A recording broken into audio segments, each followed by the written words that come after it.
आता खरं तर आपल्याला पक्षाने पुन्हा एकदा नवीन एक संधी दिलेली आहे. नाशिकच्या प्रभारीपदी त्या ठिकाणी आपल्याला नियुक्ती दिलेली आहे. कसं पाहता वगैरे? पक्षांतर्गत ह्या बदल्या किंवा संघटनात्मक जबाबदाऱ्या ह्या चालूच असतात. काम करणाऱ्या कार्यकर्त्यांनी पार्टीला संधी देत असते. माझ्यासारख्या असंख्य कार्यकर्त्यांना संधी दिली आहे. त्यातली एक संधी मला मिळाली आहे.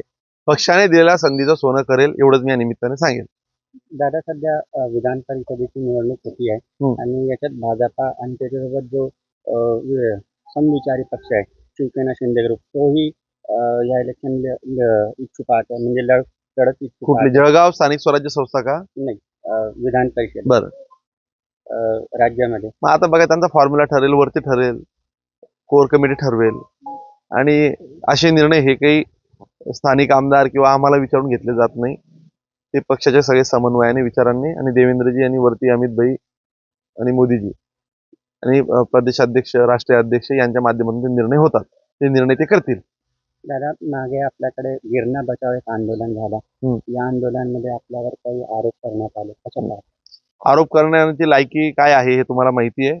त्याच्यावर सविस्तर ते आंदोलन कोणी केलं, कसं केलं, ते करणारे काय धंदे करतात या संदर्भात मी सविस्तर तुम्हाला पत्रकार परिषद घेऊनच भूमिका सांगणार आहे. मी माझ्या अनेक कार्यक्रमांमध्ये व्यस्त आहे. लोकांच्या सुखादुःखात, लोकांच्या अडचणी सोडवणे याच्यात व्यस्त आहे.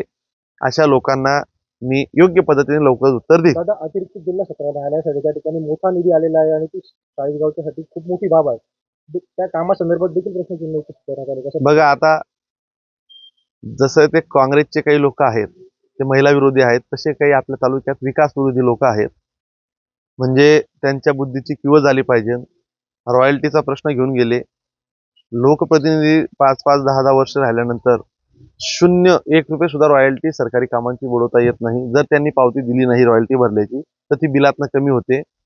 मला असं वाटतं की त्यांची कार्यकाळात त्यांनी ते कदाचित लक्ष दिलं नसेल. आता या सगळ्या विकास कामांच्या विषयावर सगळ्याच विषयावर मी पत्रकार परिषद मांडेल. यांचे खायचे दात आणि दाखवायचे दात वेगळे आहेत याच्यावरही मी बोलेल.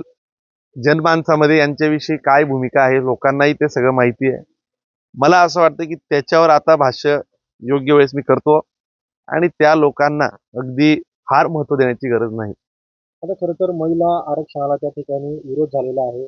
नामंजूर त्या ठिकाणी झालेला आहे संसदेमध्ये ते बिल आणि एकंदरीत भाजप या ठिकाणी संपूर्ण राज्यभर महिला मोर्चा जे आहे ते आक्रमक झालेला आहे. विरोध करताना दिसतोय विरोधकांचा. संजय राऊत असं म्हणताय की भाजपने महिला मुख्यमंत्री त्या ठिकाणी द्यावा. असं पाहताय? असं आहे की संजय राऊतांना म्हणजे अगदी घराच्या बाहेरचं कुत्र देखील विचारत नाही. त्याच्यामुळे संजय राऊत काय म्हणतायत यांना काही फार महत्त्व देण्याची गरज नाही. आणि ते सकाळचा भोंगा वाजतो, रोजचा वाजतो, त्याला ते काय काय बडबड करतं. त्याच्यामुळे संजय राऊत यांच्यावर न बोलता मुळं असं आहे की काँग्रेसचं जे धोरण होतं त्यातनं स्पष्ट झालं यांना महिला सक्षमीकरणाच्या दृष्टिकोनातून महिलांच्या बाबतीत काँग्रेसची काय भूमिका आहे, काँग्रेसचा खरा चेहरा जनतेसमोर आला. त्यांच्यासोबत या पापामध्ये ज्यांनी ज्यांनी हातभार लावला त्यांच्या पुढच्या पिढ्या कधीही माफ करणार नाही.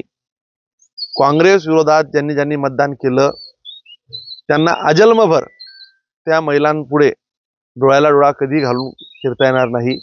त्यांनी एक प्रकारे या सगळ्या महिलांना या मुख्य प्रवाहापासून वंचित ठेवण्याचं महापाप हे केलं.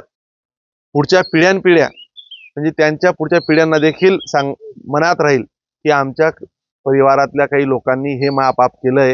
हे त्यांच्या पुढच्या पिढ्यानपिढ्यांवर देखील हा काळा डब्बा असेल तो कधीही पुसला जाणार नाही.